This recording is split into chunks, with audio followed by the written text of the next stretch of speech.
mesh with me, a new taste on the tongue.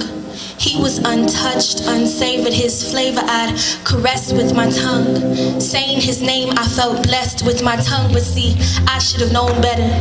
He fled me all too quickly. He was so eager to please me, eager to tease me. I should have known better.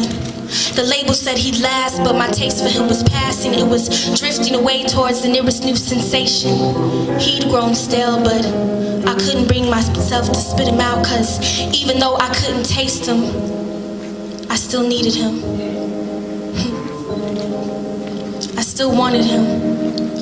It didn't really make much sense to me, but see, I could still feel him near me. I needed him to feel me.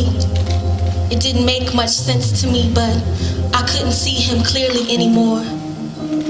I couldn't feel him breathing out my pores. I couldn't feel him healing all my sores, all my wounds. He had me bound. He'd surround me.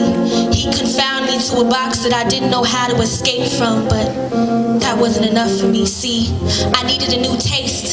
He couldn't tell I was afraid. I just needed to get away. I just needed something I could feel.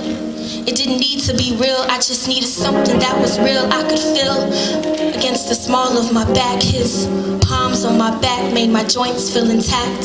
Filled the void of the once destroyed bones that were cracked from that fall that I never quite recovered from. See, I never quite got over him, so we gave it another try.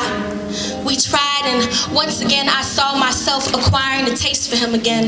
His remains left imprints in places that I thought were concrete, but that wasn't enough for me.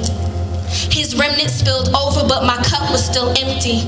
I was still yearning. He starved me. I was starving. I was tired of chewing and never eating. I swallowed, but I couldn't digest.